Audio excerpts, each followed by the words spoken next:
Thanks everybody for being here.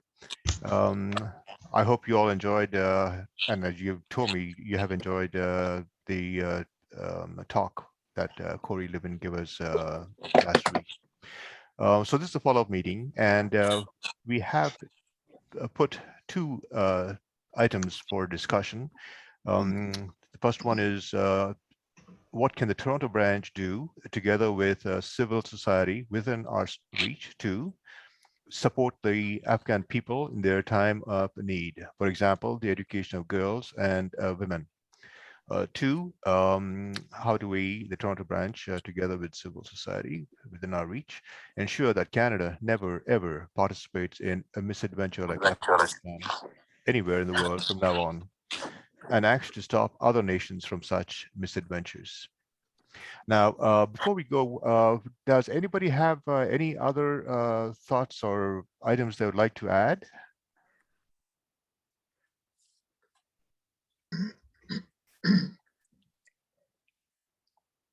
I heard on the CBC at supper time an interview with Sean Fraser, who gave sort of an explanation of some of the difficulties of getting the Afghan people who were very instrumental in helping the Canadian people on the ground to come to Canada. I believe there were 200 who arrived in BC last night, but he says that the problems are very much changes by the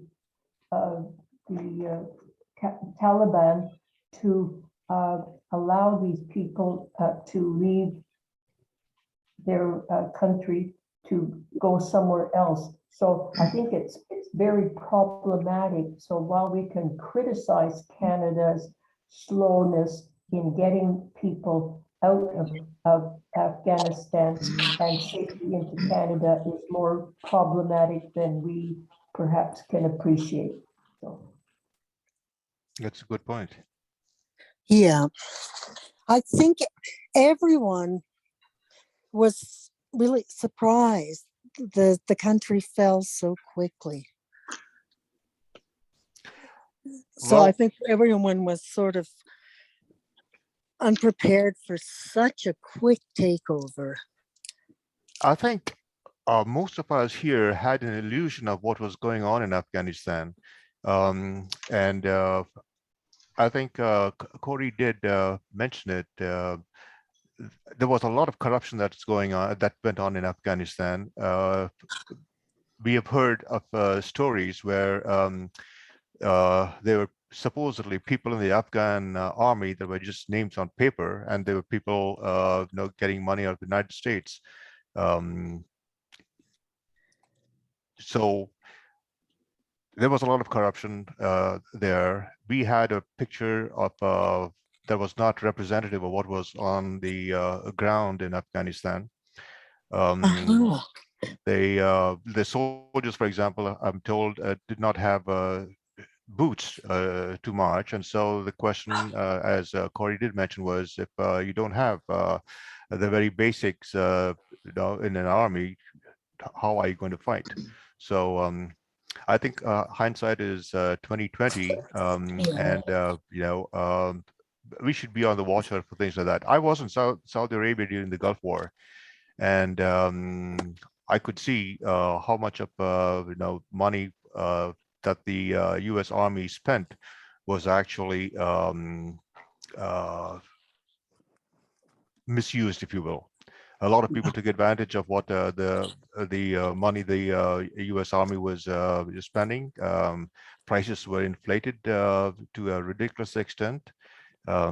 So there are people making money on that, and those in the West here in Canada, I'm sure in the United States as well, don't see what's going on the ground. I don't doubt it. Well, if Bruce. Yes, a question, namely the Toronto chapter of World Federalists. Are we in a position to support uh, people from Afghanistan coming here or finding homes for them? Or is there anything we can do in that regard? You mean as sponsoring a refugee or something like that? That's right. Not the branch per se, but I think through our connections, there may be others. I've heard people on our conference call last week talking about being able to do something like that. Well, we've heard of a couple of people on this call, like I think it was Penny who said her church does sponsoring, but they're busy right now. And the same with my church, that we have already got our oar in for a number of refugees which are stuck. And it may end up that the Afghan refugees jump the queue and come in ahead of some of the other refugees. But yeah, that's what happened with the Syrians. And I hope it just, now we got COVID too. We had people from Iraq who got bumped by this flood of Syrians. So it took them years and years to get here. Just not a good time in the world. And we can't afford for any more of these.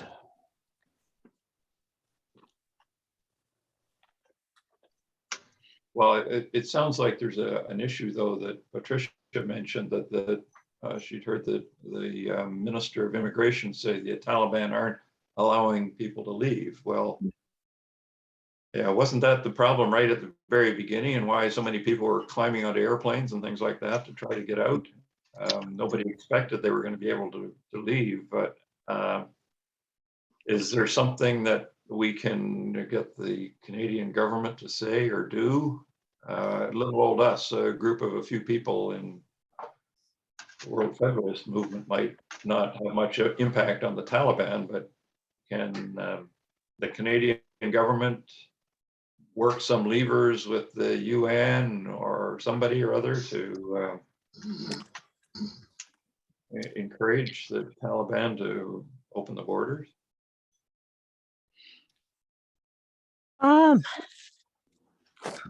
There might be some kind of way of negotiating that, because I think there's a lack of food in Afghanistan right now. I think there's a lack of anything. Maybe opium, I'm not even sure of that. So they may be open to some pressure in exchange for some food support or something non-military. I'm guessing this, I'm making it up, but. Well, Corey did mention last week that one of the moves should be to encourage neighboring countries such as Pakistan and Iran, and is it Afghanistan, Turkmenistan, I think. Turkmenistan? I'm not sure which stands, but to encourage them to open their borders to allow people in. Because if people get out of Afghanistan, where do they go? Do they hop a plane immediately to Toronto? Or do they find a camel to take, or a donkey to get them over the border into Pakistan? Or what do they do? I know that when they were transporting people, quite a lot went to, I can't remember where in the Middle East. And I don't know if that was any kind of permanent resettlement or just someone that was willing to take them temporarily. If I recall correctly, when you had the evacuation that took place when Afghanistan fell, a lot of refugees who were able to get on that aircraft went to Dubai, and That's from where there, they went. Yes. and from there they went on to other countries. Yeah. But are there any airplanes getting out of there now? There are regular scheduled flights in and out of Afghanistan.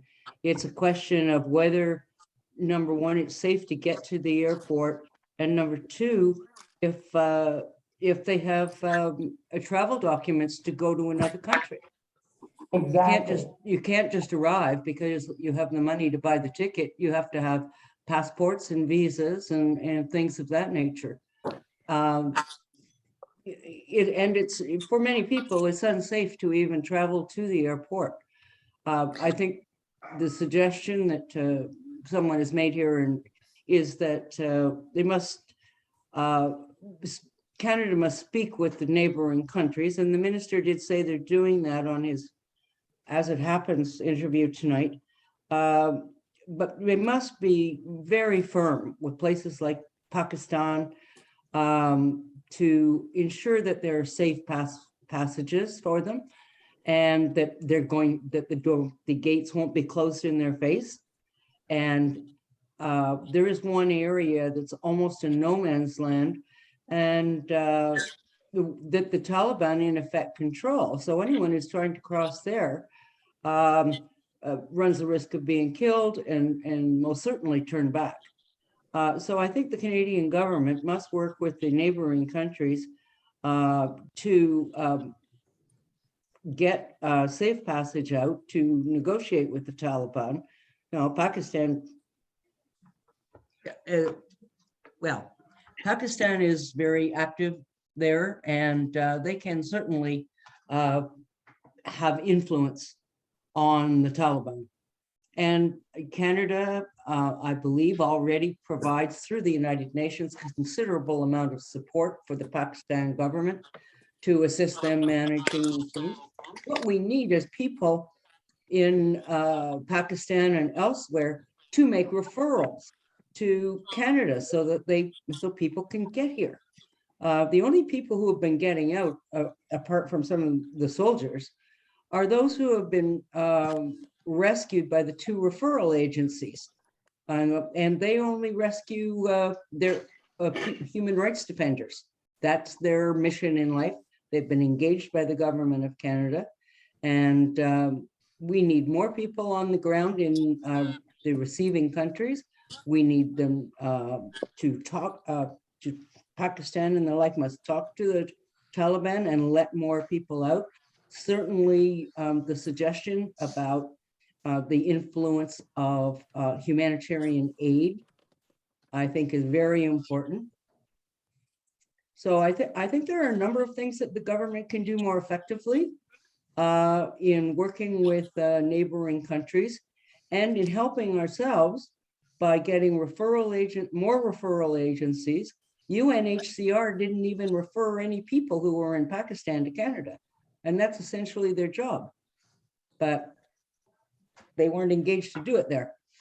And so I think that we need more of that. We also need to increase the number of Canadian diplomats and bureaucrats in these neighboring countries to process applications and get referrals that way, and through NATO as well.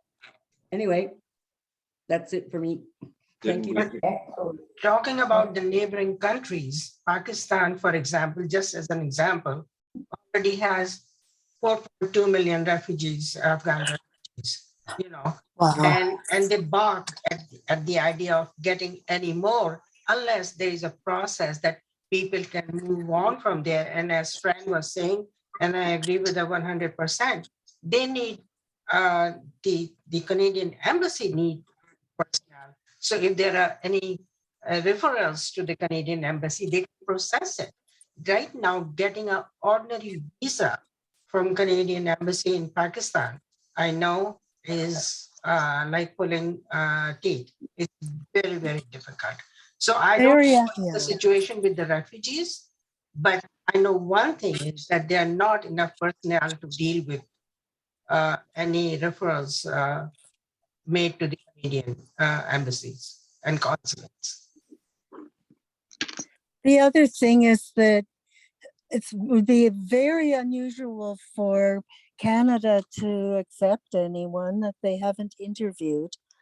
And you're not going to send agency staff to Afghanistan, or I mean, immigration people to Afghanistan. It's, it's not safe. Corey did mention that we should open the doors and not wait for UNHCR to bless people as refugees before we. The thing is that the UNHCR can provide travel documents. So that's really nice to have. Well, I'm not sure quite what the travel documents are, other than you need It's a ticket. for people that don't have a passport. Well, And yeah, I think Corey's point was forget the bureaucracy. no, you can't get on a plane without a passport or a travel document. Well, you could get on a Canadian military plane. Oh, that's true. That's true. So that would be more, yeah. That would be like the people from not Albania, but next door. That kind of response. Let me ask a question. I forget Gary's last name, the one who's got a world passport, a global passport that is recognized in certain countries. There may be an option that I'm just thinking out loud here, where that could be a passport given to the displaced people of Afghanistan. Gary Davis. Gary Davis, yes. I don't think Canada accepts those.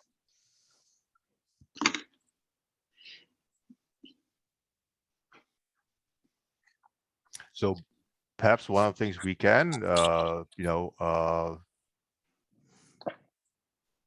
suggest or, try to change would be to get Canada to accept those, that world passport. I doubt. I'm a retired immigration officer, and I just can't see that happening. I think another route is what they did with the people from the non-Albanian ex-Yugoslavian people. There was a large movement in the 90s. You can bring someone that doesn't have the proper paperwork and clearance. They brought them to an army camp in Canada, and then they were screened for the most part. So that kind of movement should be possible. Aren't people who are displaced because of violence in their country, are they not allowed to come here without documents? Absolutely not. No. Okay. If you don't have any documents, UNHCR can provide a travel document. But there's worry about accepting people that shouldn't be accepted. And they do exist. Yes. Yeah. UNHCR in Pakistan has not referred a single person to Canada. At least that was the case last month. Are they referring people to anywhere? I didn't ask that. They're not referring them to Canada. They did say that they had been on a meeting with the officials, and that the officials were trying to figure out how many people they were going to let in and notify UNHCR.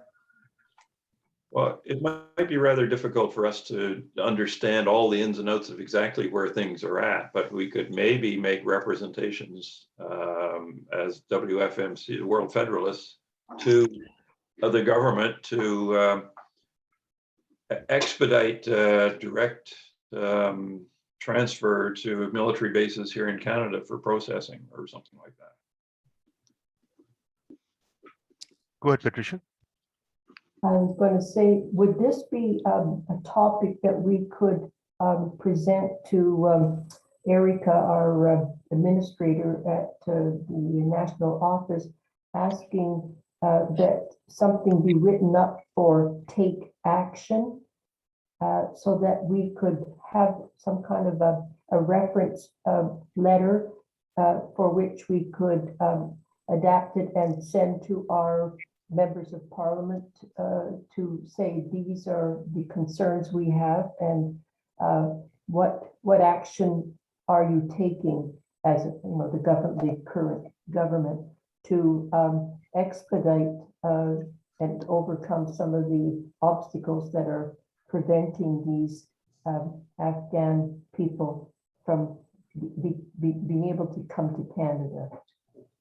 What we could do perhaps is, we from the Toronto branch and Patricia, if you would like to join us from Montreal, we could ask Walter Dorn to, assign, or maybe Walter Dorn or Alex, the new executive director, to do exactly that. So they can assign it to Erica or whomever they choose. Yeah. So that can be an outcome from this call. Yeah, you and I can get together and put that request in. Yeah, I think there's some wordsmithing to a letter that we need to ask things that are reasonable and not that are within our headspace to understand. We can't claim to understand all of the ins and outs, but the general principle of expediting removal is, I think, a good thing to press. Corey mentioned that there's a parliamentary committee hearing on this coming up, and she suggested that we make a representation, but I don't know what that's all about. Bruce has his hand up, Bruce Robertson. Yes, I'm wondering whether there are other groups that could help us expedite this, such as the Mennonites or the Friends Service Committee.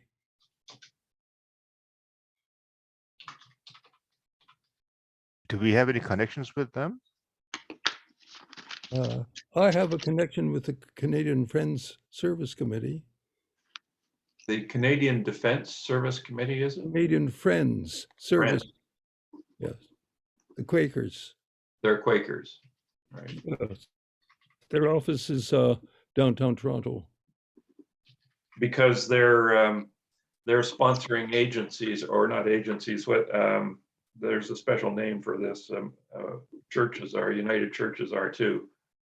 They're recognized by the government, but They're called sponsorship agreement holders. that's right. Yeah. Yeah. SAHs, SAHs. But Bruce, is it your thought that they might have some ideas to help us with wording of a letter, or? That's right, and I can contact the person I know on that committee and find out. That would be probably helpful if we Yes. craft a letter to get it tested by a few people before we try to go public with it. And it could be a joint letter, right? So if I find out something, get back to which of you wonderful people. John, you want to take that on? Well, after we've crafted a letter, I'm not sure who we is, but after a letter is crafted, I can see that we get it to you, Bruce Robertson, for comment, and Good. thank you. I've been thinking all this is, okay, this is Canada bringing a few, 40,000 refugees, but I think there are about another 10 million people left in Afghanistan who are on the edge of starvation. Can we think bigger? What do you say about that? I think one of the problems is that the countries around Pakistan, around Afghanistan, have got their self-interests, ahead of anything else. For example, China and Russia. So we do know, what actually triggered our whole conversation on Afghanistan was the fact that Russia arranged a conference with all the neighboring countries of Afghanistan to see what they could do. But I don't think that did anything much.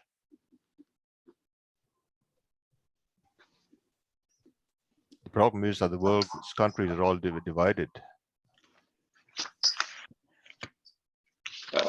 Is there a voice for the UN here? Corey quite clearly told us that the humanitarian function of getting aid in, food in, or whatever is somewhat in conflict with the human rights function of the UN trying to protect women particularly there. And maybe the UN needs to sort itself out in that regard somehow.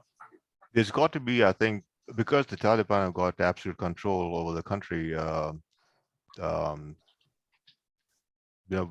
people's movement or whatever happens, there's got to be, I guess, some sort of a negotiation, because I don't know whether any armed group can have absolute control over a country if they can't feed that population. At some point in time, I would imagine that there will be a rebellion, which you can't suppress by force. So if they are subject to pressures, then there may be some ability to bargain with them, say, we will get food indirectly or to those populations. Well, I've certainly heard in other forums how peaceful resistance can break down heavy-handed autocracies. It doesn't have to be an armed uprising. If the people rise up and stop operating the country. But how do we, or how do outsiders mobilize 10 million starving people to,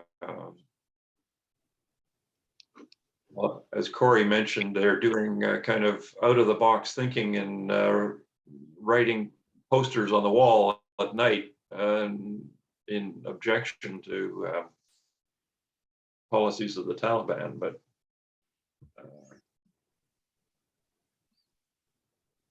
what else can they do in the form of resistance to break the Taliban down when there's a rifle stuck in their nose?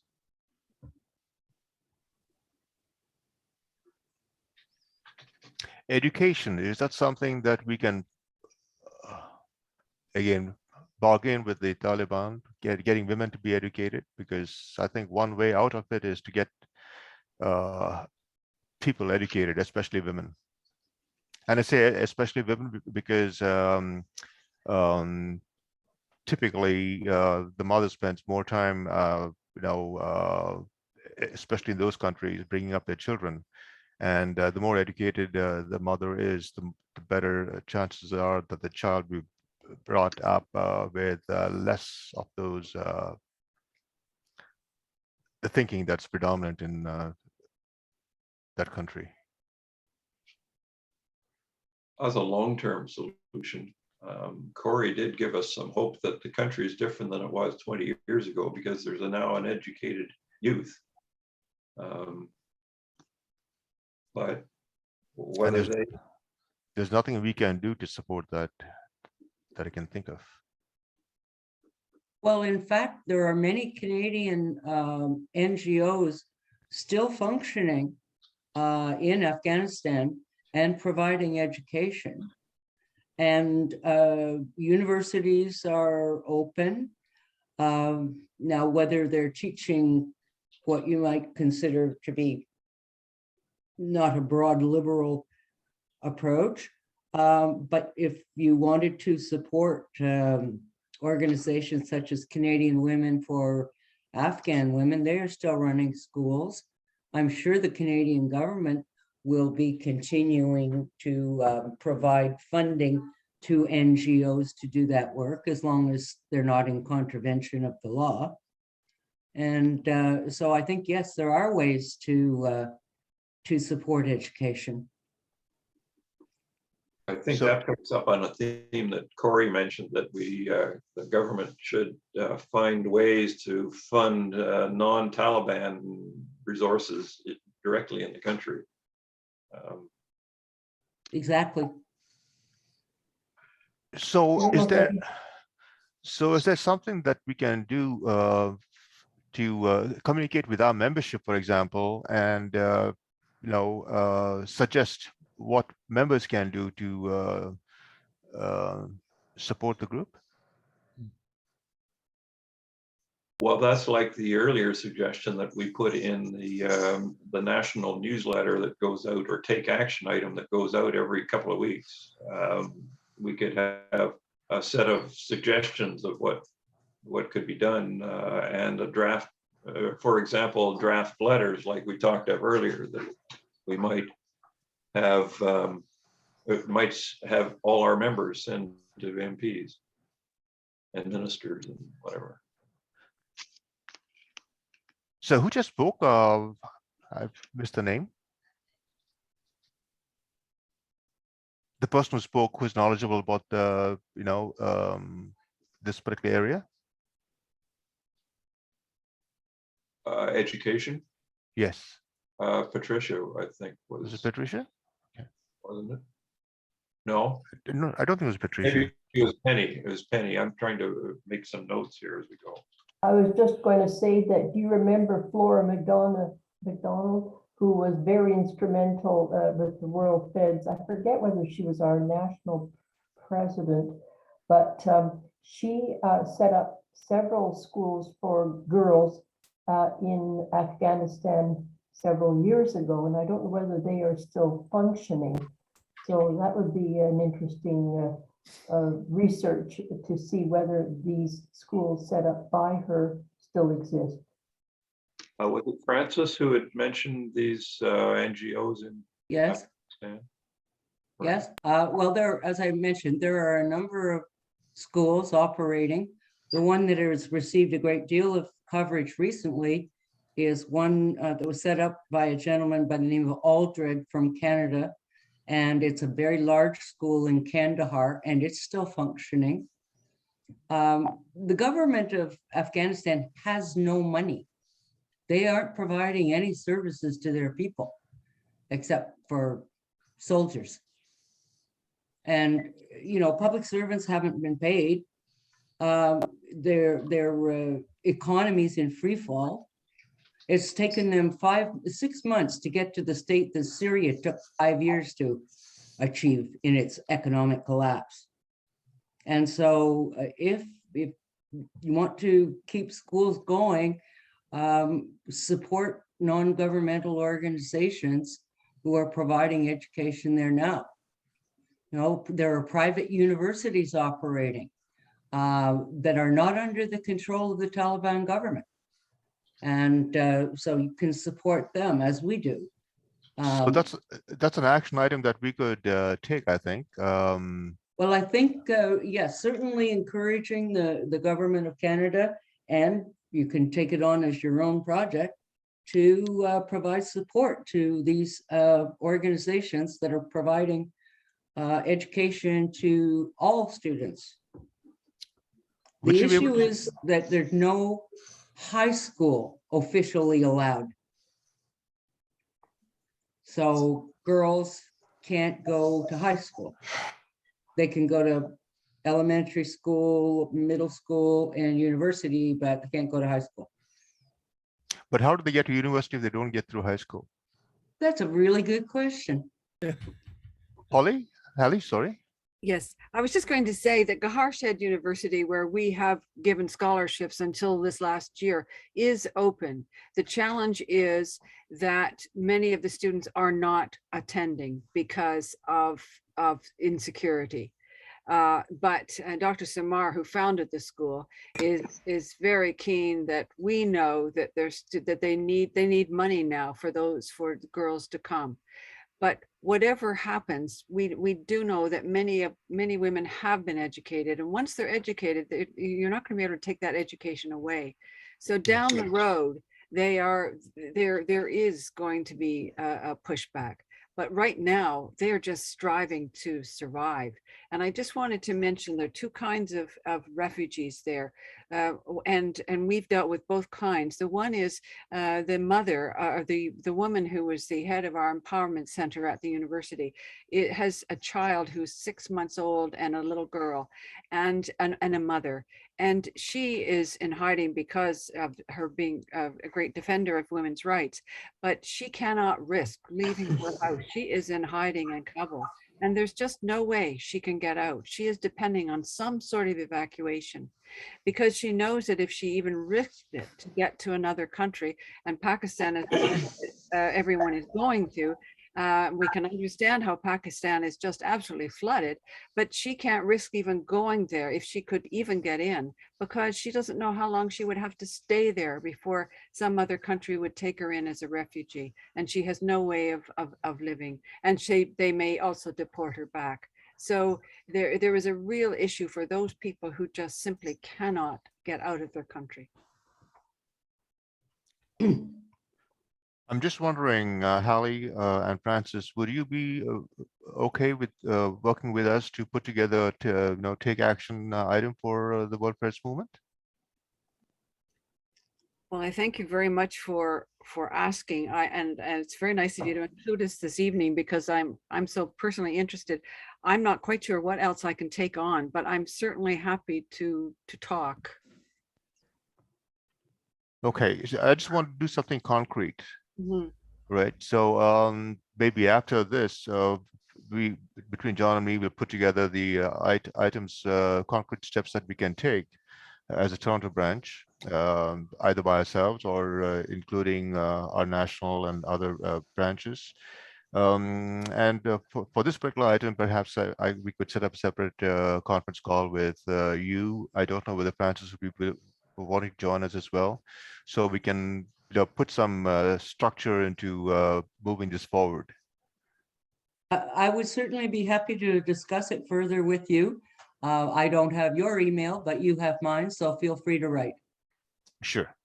And let me just tell you too, that the Canadian Federation of University Women is organizing a webinar on the 27th.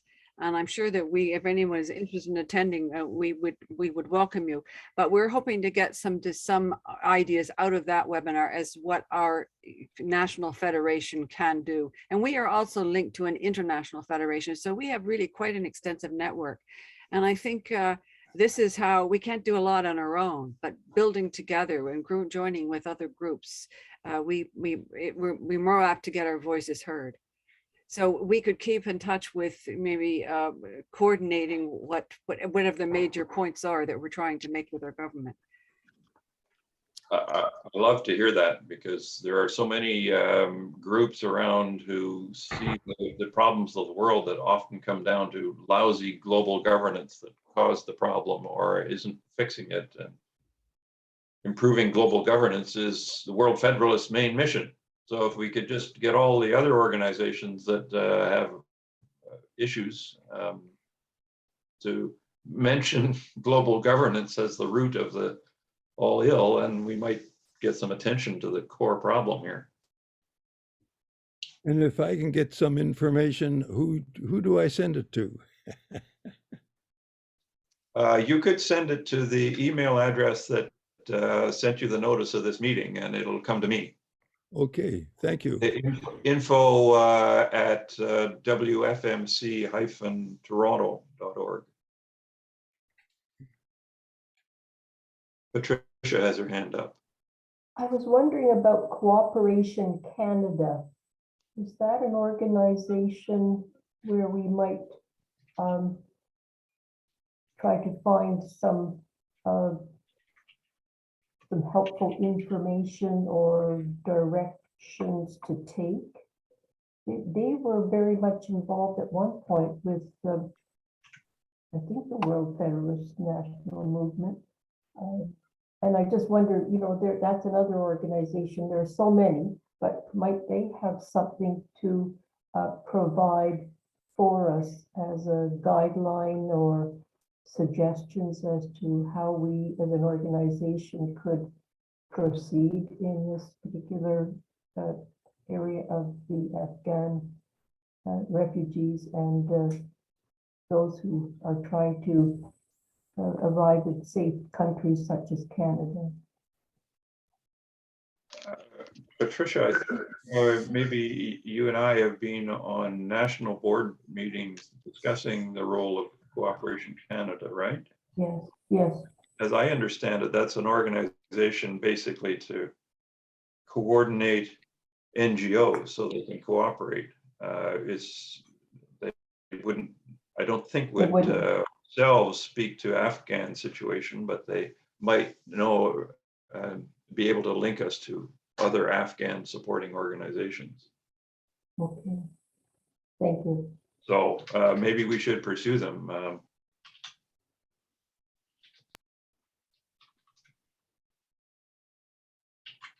So what you're suggesting, John, is that we get in touch with Cooperation Canada and see if they can identify organizations that would be interested in supporting Afghanistan. Yeah, I think that's Patricia's point, which is, I think, a good one. Cooperating efforts along with Canadian Federation of University Women, for example.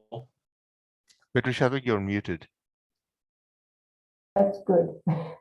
Yeah, I was just thinking that to me it was Monique Cuillerier who has been a part of the Women, Peace and Security, and at one point I believe Cooperation Canada was also ponying up with that whole topic of women, peace and security. So I just thought maybe that might be a link that we could explore as far as any suggestions they might have and any organizations that we could contact to see about working with them to help these Afghan people.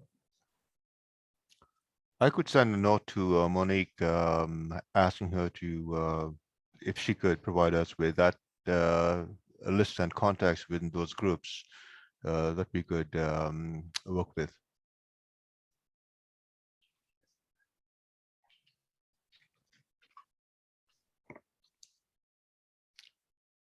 Okay, it is now. Hallie has her hand up. Sorry, go ahead, Hallie. Sorry, I know time is important here. I just wanted to say I cannot speak for CFUW. I'm not on the board or whatever. I'm just a member across the country. There are many of us, but I know that many of us are very interested. So we do have a link, but I couldn't say that we could do it with just on my own. I hope you understand that. Yes. Sure, but you might be able to steer us to the board if we need. That's right. That's right. And Yeah. and we're working very closely with them because we want to make sure that we're doing everything as an organization we can do. So they're relying on us as well.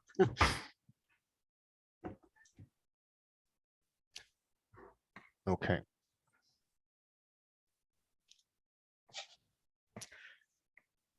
Shall we move on to the next question? I think we've got quite a few takeaway items from the first one, and we'll put them together. Francis and We just have a new person coming in here, Paul Hundal. Hello there. Where are Hey, you Paul. calling in from? Vancouver. I just got home from work and we're 3 hours behind. So I know I'm late signing on, unfortunately. Well, Norbert is just about to start dealing with the second question that he put to everybody. So you can dive in there, maybe. Thank you. yeah, the first question was how does the Toronto branch, what can the Toronto branch do together with civil society within our reach to support the Afghan people in their time of need? For example, the education of girls and women. I think we've got a few points and takeaways from here. Hallie and Francis, you'll be getting an invitation from me, so we could continue that conversation together. Patricia, you and I should, and John should talk about getting something with the national branch in terms of take action. And I'll send a note to Monique regarding Cooperation Canada to see if we can get a list of like-minded NGOs that we could work with. So the next thing we'll be talking, sorry, was somebody going to say something? Okay, the next item that we can talk about is how can we ensure that Canada never ever participates in a misadventure like Afghanistan anywhere in the world from now on, and acts to stop other nations from such misadventures. I was watching the news today, and Trudeau was giving a press conference, and he did talk about Ukraine. I understand that Canada is sending a ship to Ukraine. I've also heard that we currently have 200 soldiers in Ukraine in different parts of it, where they are making contingency plans to evacuate in case there is a problem there. So how do we make sure that we don't have a repeat of Afghanistan anywhere else? Or can we? May I say something? Yes, go ahead, Paul. Yeah, the reason I signed on and I was really interested in the discussion of Afghanistan is because I had a long history of just involvement from Canada and concerns about Afghanistan. 20 years ago, I was I was part of group organizing a petition to do something about the fact that the Taliban were essentially keeping at least half the population in slavery, namely the female half, and that it was completely unacceptable and something had to be done. And that, when military intervention happened to take the Taliban out, I was thrilled. Finally, there's a chance that the female part of the population will be free. And we all know how that turned out. It's just one endless disaster. So I was very concerned about, well, what do we do? And now when we talk about Ukraine itself is a very complicated situation, because one of the facts that always escapes the media is that the government of Ukraine has imposed unilingualism. And, it used to be bilingual, because the southern half used to be a long time ago a separate country, which is Russian speaking. The eastern and southern portion, the Donetsk region, is Russian speaking people. And in 2014, the government, after the coup, they brought in unilingualism. Well, we all know what Quebec would do if we imposed unilingualism on them. They would separate. So, from looking at it from that perspective, from that lens, the Russians are actually, they've got a case on their side to support that part of Ukraine that wants to separate, but that never gets brought up, in part, I suppose, because the foreign critic minister is a staunch Ukrainian who takes the Ukrainian side and doesn't care about the imposition of unilingualism on the population. So it becomes more complex. Are we ever going to be able to stop this? Well, sometimes intervention might be justified, like to save the women of Afghanistan. But other times, no, of course not. I was interested that this group was willing to take on the challenge of the question, what do we do with Afghanistan? And that's why I signed on, because you never see anybody else talking about that. And it's a question that really perplexes me. Thank you for letting me speak. Not a problem, Paul. Glad you could. Yeah, so like I said, we did speak about Afghanistan, and we got a few action items that we will be following up in terms of how we can support Afghanistan. Talking about Ukraine, and I was just reading up on Crimea in Wikipedia, and it was I found it quite interesting that Crimea at one point in time was actually part of the Ottoman Empire. It had Greeks there somehow, and it was when it was part of USSR, it was a part of Russia originally. And at some point in time, probably, I'm only guessing here, because when I look at the geography, Crimea is connected to Ukraine through an isthmus, which is about a 5 kilometer or 7 kilometer wide strip of land. It's a very thin connection to Ukraine, but at least there is a connection between Crimea and Ukraine. While there's no land bridge between Russia and Crimea. However, there is a large if Russian population in Crimea, and at some point during the Soviet era, and for whatever reason, Crimea was passed from Russia to Ukraine. So it's still, it is very largely, it's got a very heavy Russian population and inclination, I think.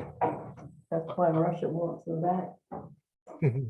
To Norbert, to your general question, I mean, these issues, strife around the world is usually related to race and culture conflicting with some arbitrary boundary that somebody has laid down that has come through history. And whether you want to talk of history of the last 10 years, 50 years, 5,000 years, whatever, that's always the problem. And it's very difficult to waltz into any of those situations. But I think the learning from Afghanistan was, well, it wasn't the UN that went in there, although they came in to do some bits of it. It wasn't a UN action. So whatever was done was not done in the name of the world. It was done in the name of the United States, which right off the bat handicaps it. And then what was done, as Corey mentioned, was the wrong solution. It tried to apply Western forms of justice in a world where they didn't have any concept of that. So the whole idea that the world can just move in with its great solutions, or the United States and a few of its friends can move in with their great solutions, is a pipe dream. It's crazy. So, and I fear the same sort of thing happening with Ukraine, that somehow it needs deeper thinking and understanding the roots of the problems better than just, well, the border's always been here, so that's where it's got to always stay.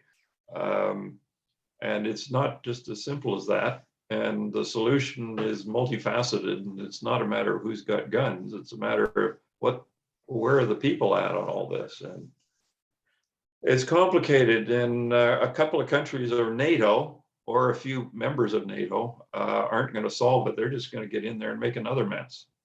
But should it be complicated, John? Because if you look at it in terms of democracy and in terms of principle,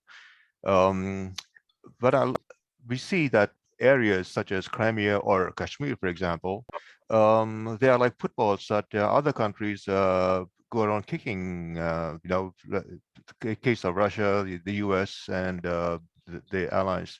In the case of Kashmir, it is India and Pakistan. It's almost like the people of that land have got no control on their own destiny, or no say in their own destiny. So as world federalists, what are the thoughts about a stance being taken that in a conflict area, let the people vote which way they want to go, or how their life should be, how they want their own future to be? Well, that's the ultimate dream of democratic world government. But we're a long way from that, and not in my lifetime, or even probably my grandchildren's lifetime, but we can work in that direction. And that's what I'm suggesting. So, I mean, the whole world federalist movement is about getting the voice of the people to, I guess, control the global space, not necessarily the local space, such as Afghanistan or Ukraine, but protecting the rights of the individuals in a country to express their opinion. And as world federalists, can we take a position, a stance that in conflict areas, the people should be able to decide their own future, and perhaps with a proportional representation type of vote, because otherwise you'd find the majority, having all the say. Well, I think theoretically we would preach that. But we don't have anything right now, right, in terms of a policy or in terms of a stance or anything that states that, to the best of my knowledge. It's sort of one of the guiding principles or one of the fundamentals of world federalism, I think. But whether we're standing up on a platform honking it to the world, I don't know. If I may say something on that point, one of the starting points I look at is the Declaration of Human Rights. And one has to also be careful about dictatorship of the majority. And if you were to look at Ukraine, if you had the vote for all of Ukraine, they might vote, say, yeah, we want to impose the Ukrainian language on everyone, even if you're Russian speaking. And if you actually do the searches to find what's actually going on, because you won't get them from Canadian media, they've gone to the extent of saying you have to speak Ukrainian in government buildings. You have to have your children have to be educated in Ukrainian. And that's in the Russian speaking areas of Eastern Ukraine. Again, Ukraine is an artificial creation by the Soviets. And, 100 years ago, they were separate countries. So, when you look at it from that point of view, if the vote was Ukraine-wide, then that the oppression would just continue. And just like if you had a Canadian-wide vote of whether or not the Quebecois must speak English, and when they go to court or government, nobody would ever accept Canada voting for that. Well, so you have to have rules in place that protect minorities. And so, that's a challenge when it comes to just leaving it to a vote.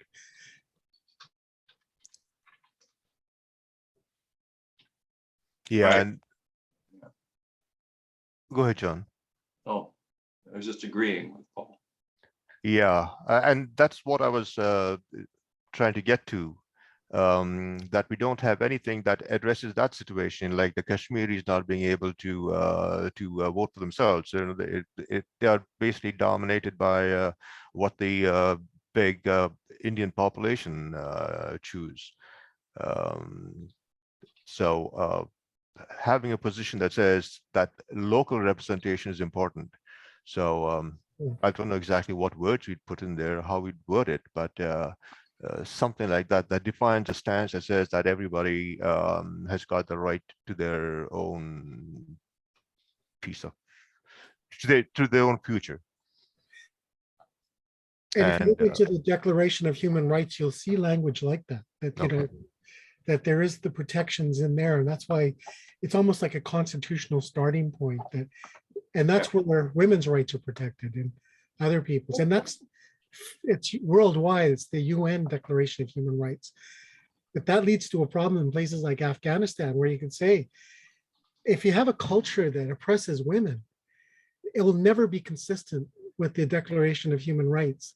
So that becomes an intractable problem, as to, do we at some point say I appreciate what you were saying about you can't force westernization on them, but there is this higher level of human rights that are inviolate. And I think we do have a right to impose that. Let me ask you this: if a vote was taken, if a free vote was taken in Afghanistan, women, they would not be voting to be subjugated by men. Yeah.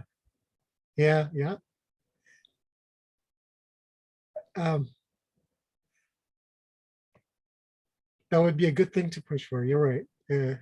Certainly, it should be inform any discussion, and if the proposal that was voted on in some way violates the fundamental human rights in a way that is not acceptable, well, then that could override it. But certainly, voting is one way to gauge the public to take power back. And as long as it doesn't violate fundamental human rights. It's that balance we've always struggled with. Yeah, it's one thing to think of in a democracy, but it's another world altogether in autocracies or kleptocracies or Our religious states. there it is. Yeah. So what I'm wondering of, Patricia had her hand up, Norbert. sorry, go ahead, Patricia. I was just going to say, whatever happened to the doctrine responsibility to protect, the 5 steps that were considered before intervention by the, the United Nations, to, like, when you start losing your democratic rights, women in Afghanistan, let's say, that is not let's say, sufficient to introduce the first step of the responsibility to protect. Now, I don't know if that's still a strong part of the World Federalist movement, but it was one of the goals that we were working towards at some point. I just wondered whether something like that, where basic human rights are denied to a certain number or representation of the population, does that warrant the implementation of the doctrine of responsibility to protect? So I think, so there's a theory of the ideal, and there's the actual implementation. So if I look at Afghanistan, perhaps it makes sense that you could go in there with the right to protect or responsibility to protect. But the way it was done was not to protect the Afghan people. It was more like to support the a large amount of money went to support corporations in the United States, especially the military machine, in terms of the amount of equipment that was sent to Afghanistan. I think the only people who gained out of this was the manufacturers of weapons. Everybody else lost in Afghanistan. So we went in on a pretext of, well, I don't think it was even a pretext. It was a question of protecting the United States from Al-Qaeda. That's how Afghanistan got invaded, right? And I think that morphed once bin Laden got killed. Then it became we're doing things for the Afghans, which they didn't really do very much of. It was like fighting the Taliban for the most part. Well, what we need, and World Federalists have promoted this for a long time, in addition to the responsibility to protect, is the UN Emergency Peace Service that would be able to, long before there's strife or excessive abuse of civil rights or human rights, there would be people going into the country to help reform or negotiate or sort out whatever the difficulties are. But if they aren't sorted out peacefully, bring in world military people to stand between the warring parties, not the US, not US and friends, but the world, or the African Union, for example, or some largely respected, unbiased organization. So if we had the UN Emergency Peace Service, UNEPS we call it, which would be a fully integrated pre-conflict management service, conflict management, and post-conflict rebuilding service of the world, then I think we'd be getting somewhere. And it's something that the World Federalists have promoted, both the responsibility to protect and the UNEPS idea. Unfortunately, neither of them have really gotten much traction in the world. Responsibility to protect, they don't know really how to activate it. And the UNEPS, well, no, they're not really doing that. we can try to underline those things with the Canadian government to say, hey, it should be the UN that goes into these situations. Yeah. Not British anti-tank weapons, and not the US or the Canadian foreign ministers who go to negotiate, but UN negotiators. Yeah. Does the World Federalists have a position with regard to the UN vetoes? Because one of the problems which I've been concerned about for a long time is the fact that the UN vetoes have been used and abused to actually prevent the type of action you're talking about. And that all the country has to have is one friend who has a veto, namely the US, China, Russia, Britain, and France. If one of those countries is willing to exercise its veto, then all UN action is blocked. And so the Saudis can get away with what they did in Yemen because the British were willing to use their veto. Myanmar is able to get away with what it's getting away with now because Yeah. China is willing to use its veto. And, you know, so many countries can find a friend in those five. So as long as that veto power exists, it just ends up destroying the ability of the UN to be that very force of good that it could be in the world. And for us to be able to make the UN Declaration of Human Rights and other rights against torture and all the other things we agree on, in order to make them, put them into effect and enforce them, we have to get rid of those vetoes. Go ahead, Patricia. The whole movement for sort of United Nations Parliamentary Assembly, it's where they are trying to decrease the amount of power that the Security Council has to make the General Assembly much more accountable to much of the decision making instead of putting it all in the hands of the five powers. And we've been talking about this for quite a while, actually, a number of us. So I think it's very much a relevant point. Thanks, Paul. Thank you. I'm not sure, Patricia, I'm not sure that the UNPA is going to directly nail the veto issue. It may help expose the nonsense that goes on, but the nonsense is pretty clear now. The Security Council gets in the way of, or there are two kinds of things that the Security Council can do. The primary one is called pacific solutions, pacifist solutions, not military. And that's its main objective, to find peaceful solutions to problems.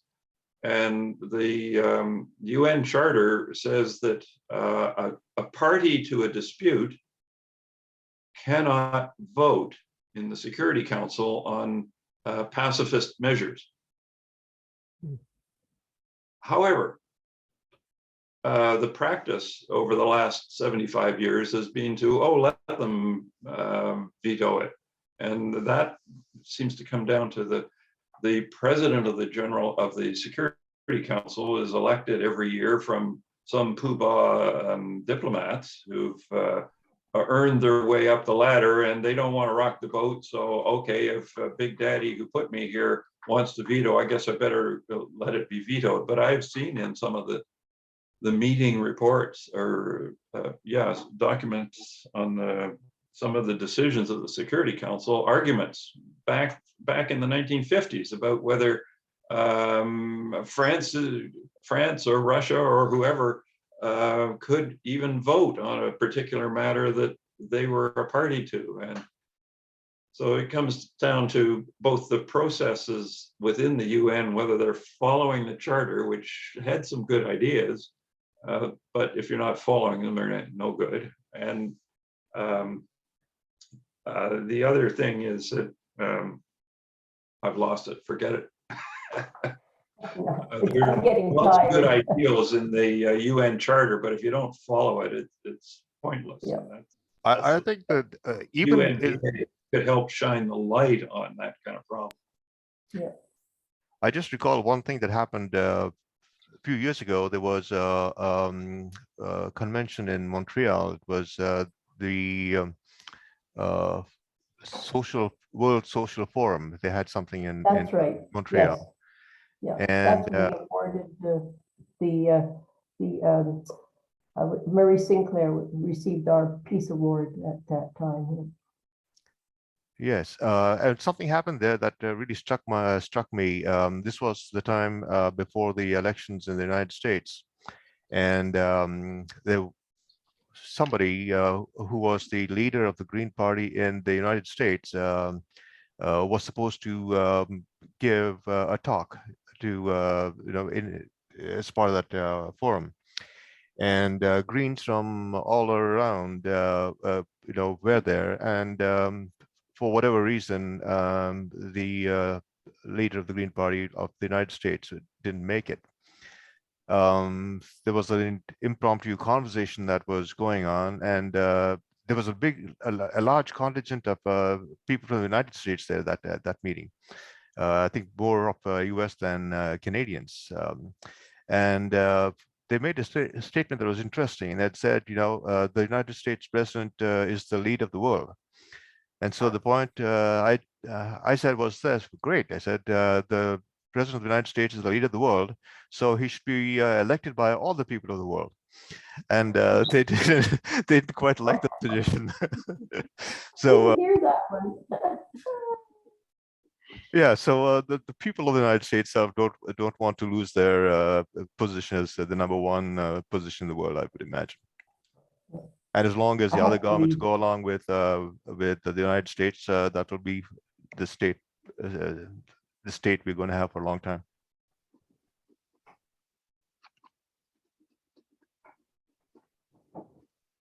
Well, so what can we do to avoid Canada stepping into another Afghanistan, or the world creating another Afghanistan debacle, which has actually been going on for centuries since.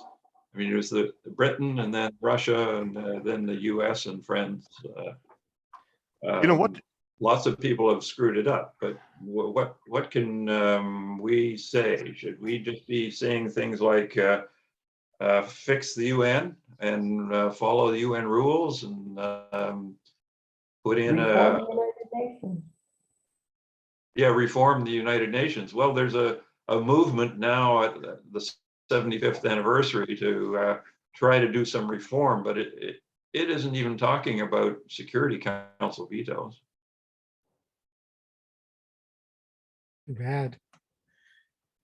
I know that Fergus was hoping to have a woman, a professor from the United States, talking about her book that is addressing the issue of the Security Council, trying to reduce their power at the United Nations.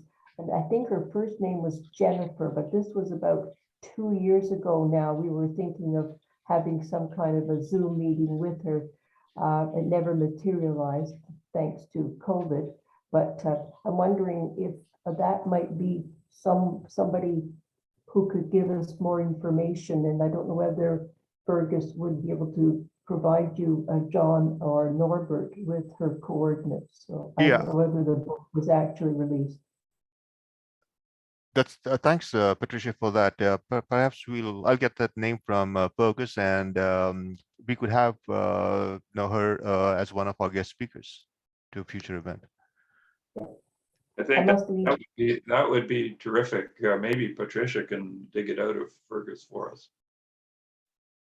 I'll do that. I'll get in touch with Fergus and see if he can remind me of the name and give me her link, and see if there is some way we could get her to give us a presentation or a talk about her ideas and the book that she has written. I'd love to give some more profile to that Security Council problem, because I think it's at the root of most of the ills. It's trying to institutionalize the situation post World War II that's totally irrelevant now. Gotta go. Bye. Yeah, okay. Thanks, Patricia. So in terms of what we can do, there could be multiple, prongs. That certainly is perhaps the most important one. Another thing would be for us to look at, apply logic and reason and try to showcase the stupidity, basically, of what's going on. If I take Ukraine as an example, and the pieces don't add up, right? We are sending weapons to Ukraine. We are training their army. We are talking about making preparations to getting out of there. And we say that if Russia invades Ukraine, we are going to retaliate by sanctions, not by military means. So what is the point of pumping weapons in there, building up hysteria, if you will, because the Russians are saying, we've got our troops on our own territory, not in yours. And you are bringing your troops into our neck of the woods. So basically putting all these things together, right? Supplying them with weapons, supplying the Ukrainians with weapons, talking about leaving the country ourselves. If there's a war, there's no way in which Ukraine is going to survive that from the might of Russia. So that being the case, and if we are going to apply sanctions, why not just stand back and say, if you invade Ukraine, we're going to apply those sanctions without the need for pumping weapons in there and without, basically the hysterical talk. Just simply say, if you invade Russia, if you invade Ukraine, we are going to apply these sanctions, which is what they're saying now. Well, what? Go ahead, Paul.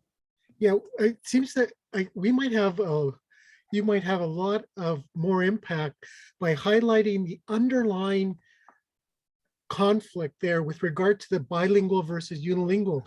Because if suddenly there's a public awareness that, hey, the reason why there's even a conflict here is because the Ukrainian government are following this extremely nationalistic road of imposing their language on the Russian portion of the country, a part of the country that has traditionally been Russian speaking.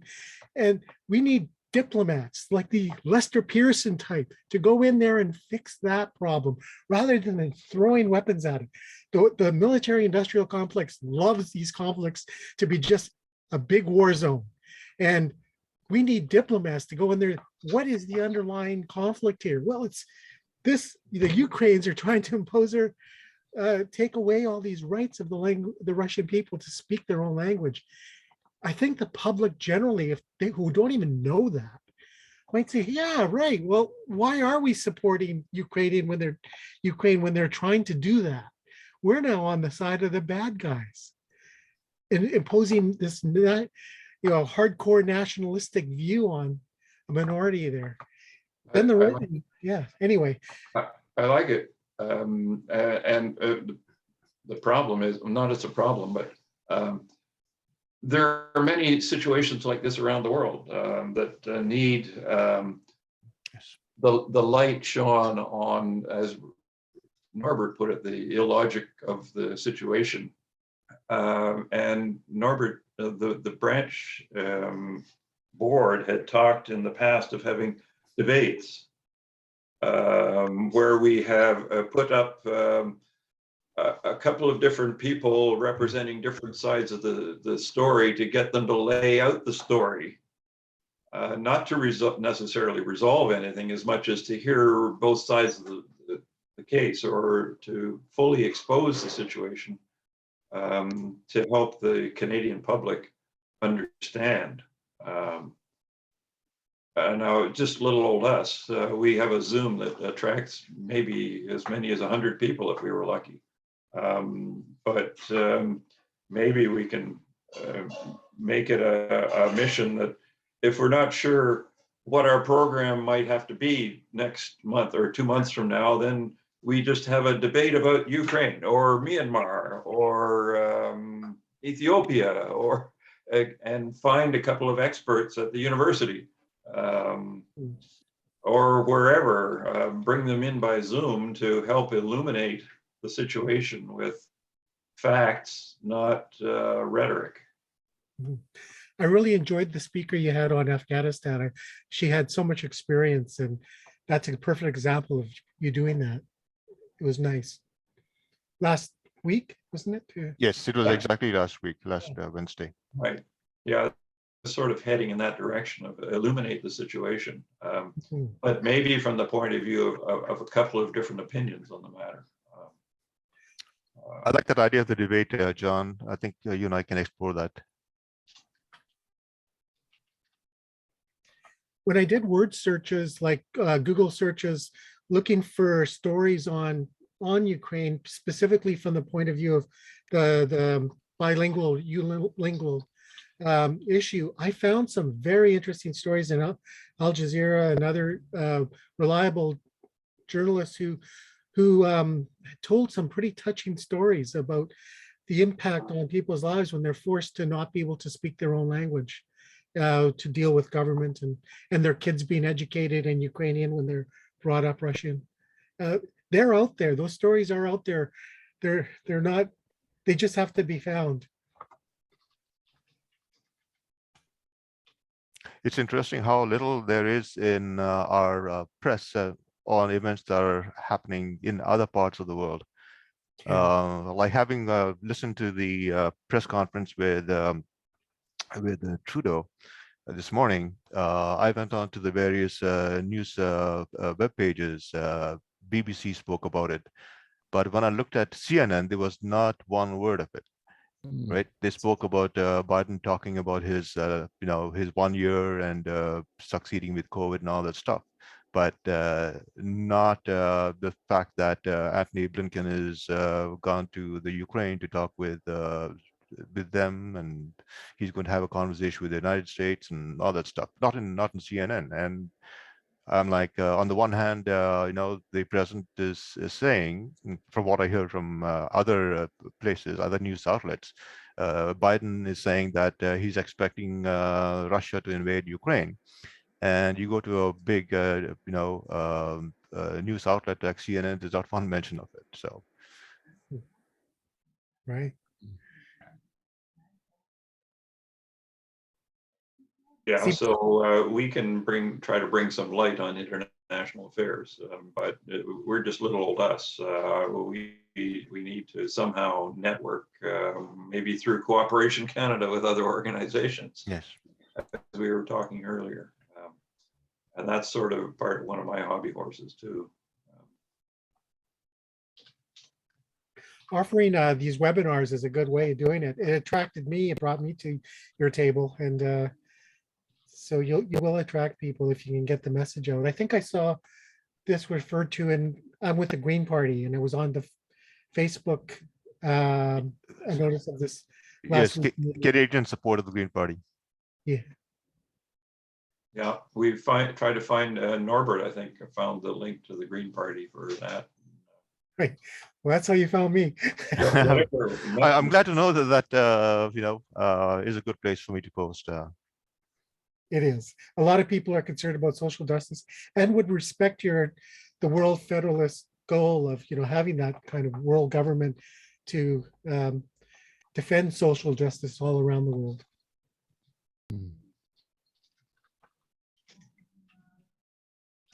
I do have to go myself. My dinner's ready. So I thank you all for Thank you, having Paul. me. I'm glad you were able to join us, even if it was for the last half an hour. Yeah. Enjoy your meal. Yeah. And I'll And watch the future meetings. Thank you. bye now. And I have to go too. Yeah, I'm So just thinking that the conversation is sort of dwindling down. We've achieved a lot in the first part of it, and at least for the second part, we've got a few ideas, including the idea for a debate that we will, look at, John and I. And on that note, I think, John, would you like to add anything before we sign off? No, but Norbert, and it's not secret for the others, I've been taking some notes as we go here. They're scrambled, not edited. I'm just going to forward it to you right after the meeting. Okay. Thanks, As a John. memory jogger, and then maybe we can go through it and think, well, okay, what are the specific things that we need to do, and report those to the board on Sunday at the board meeting. Yeah. Thank you for what you've been doing. Thank you. Right. And thank you all for attending. Bye. Thank you. Yeah, Bye. Bye, Georgia. Bye, Bruce. bye. Good night.